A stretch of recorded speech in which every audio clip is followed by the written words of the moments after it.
Hello নমস্কাৰ মোৰ YouTube channel আন এটি নতুন ভিডিঅ' আপোনাক সকলোকে স্বাগতম জনাইছোঁ নতুন এটা ভিডিঅ'লৈ। তো আপোনালোকে নিশ্চয় থাম্বনেইল আৰু তাতে চাই কেনে গমেই পাইছে যে আজিৰ ভিডিঅ'টো কি টপিক লৈ হ'বলৈ গৈ আছে। তো আজিৰ ভিডিঅ'টা আপোনালোকৰ কাৰণে বহুত গুৰুত্বপূৰ্ণ হ'বলৈ গৈ আছে। তো আপোনালোকে মোৰ ভিডিঅ'টো শেষলৈকে চাব। যদি ভিডিঅ'টো চাই ভাল পায় তেনেহ'লে লাইক এটা কৰি দিব, আৰু যদি আপুনি মোৰ চেনেল আজি প্ৰথম আহিছে তো মোৰ চেনেলটো ছাবস্ক্ৰাইব কৰি দিব। তো বলক আজিৰ এই গুৰুত্বপূৰ্ণ খবৰটো কি আপোনালোক গোটেইখিনি বিতংভাৱে কৈ আছোঁ।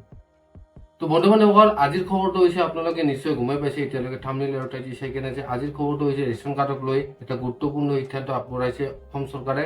এখন নটিচ জাননী কৰিছে, যিখন নটিচ আপোনালোকক মই স্ক্ৰীনটো অলপ পিছত ভালকৈ বুজাই দি আছোঁ কি নটিচ কি লিখা আছে। তো আপোনালোকৰ যদি ৰেচন কাৰ্ড নাই তেনেহ'লে এই নিউজটো আপোনালোকৰ কাৰণে বহুত গুৰুত্বপূৰ্ণ হ'বলৈ গৈ আছে, কাৰণ যিসকলৰ ৰেচন কাৰ্ড নাই তেওঁলোকৰ কাৰণে এই খবৰটো মানে নতুনকৈ আবেদন কৰিব আহিছে। তো আপোনালোকে এই ভিডিঅ'টো শেষলৈকে চাব আৰু আপোনালোকে গম পাব যে আপোনালোকে আপোনাৰ নতুন ৰেচন কাৰ্ডখন কেনেদৰে এপ্লাই কৰিব, ক'ত কি কৰিব লাগিব, গোটেইখিনি প্ৰচেছ আপোনালোকক সম্পূৰ্ণভাৱে এই ভিডিঅ'টোৰ জৰিয়তে ক'ম। তো আপুনি মোৰ ভিডিঅ'টো শেষলৈকে চাই থাকিব। তো প্ৰথম অৱস্থাত আপোনালোকৰ যদি ৰেচন কাৰ্ড নাই তেনেহ'লে আপোনালোকে কৰিব লাগিব কি 3 তাৰিখ লাষ্ট দিছে, 3 আগষ্ট 2024 লাষ্ট ডেট দিছে। তো 3 তাৰিখৰ আগত এইসমূহ কাম কৰিব লাগিব। তো আপোনালোকে কি কাম কৰিব লাগিব মই আপোনাক স্ক্ৰীনত দেখাই আছোঁ, তো আপোনালোকে চাই থাকিব। তো প্ৰথম অৱস্থাত যিখন নটিচ দিছে মই নটিচখন আপোনালোকক মই পঢ়ি শুনাই আছোঁ।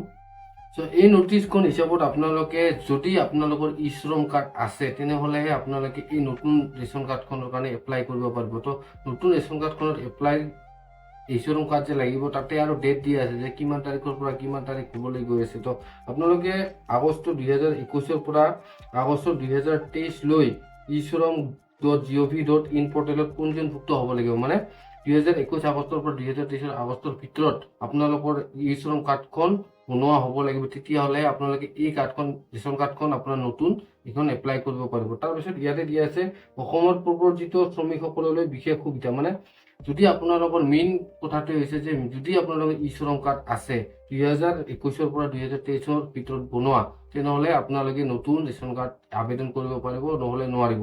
তাৰপিছত ইয়াতে আপোনালোকে দিয়া আছে যে শ্ৰমিকসকল e-shram.gov.in পৰ্টেলত পঞ্জীভুক্ত হোৱাটো বাঞ্ছনীয়, মানে বাধ্যতামূলক থাকিবই লাগিব।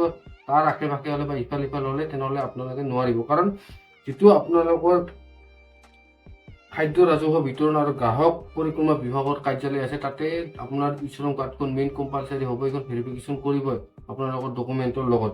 তো আপোনালোকে কৰিব লাগিব কি আৰু কৈছোঁ নতুন ৰেচন কাৰ্ড লাভ অথবা ৰেচন কাৰ্ডৰ নাম অন্তৰ্ভুক্ত কৰাৰ বাবে ফৰ্ম C বা প্ৰপত্ৰ সংগ্ৰহ তথা সম্পূৰ্ণ তথ্য প্ৰপত্ৰ ফৰ্ম C পূৰণ কৰি জমা দিয়াটো প্ৰয়োজনীয়। মানে যদি আপোনালোকৰ ই শ্ৰম কাৰ্ড আছে 2021 পৰা 2023 ভিতৰত বনোৱা তেতিয়াহ'লেহে আপোনালোকে আপোনালোকৰ যিটো জনকল্যাণ অফিচ আছে তাতে গৈ কিনে আপোনালোকে জমা দিব লাগিব ডকুমেণ্টখিনি। এখন ফৰ্ম C আছে সেই ফৰ্মখন লৈ কিনে আপোনালোকে জমা দিব লাগিব।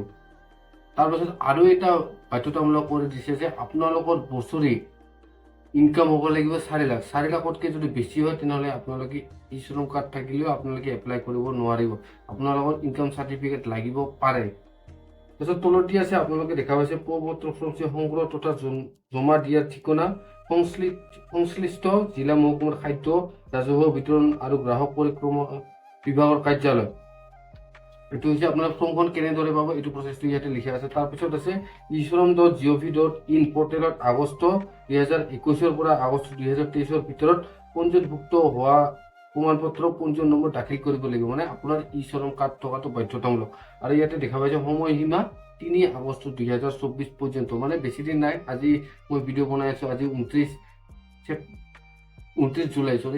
জুলাই। তো আৰু বেছি দিন নাই, 4-5 দিন সময় আছে। তো আপোনালোকে এই ভিডিঅ'টো চোৱাৰ লগে লগে আপোনালোকে যিটো খাদ্য সুৰক্ষা বিভাগৰ যিটো কাৰ্যালয় আছে তাতে এতিয়া কণ্টেক্ট কৰক। আপোনাৰ যদি ই শ্ৰম কাৰ্ড আছে 2021 পৰা 2023 ভিতৰত তেনেহ'লে আপোনালোকে এতিয়াই যোগাযোগ কৰক আপোনালোকৰ ওচৰৰ অফিচলৈ আৰু আপোনালোকে আপোনাৰ ৰেচন কাৰ্ডখন বনাই লওক।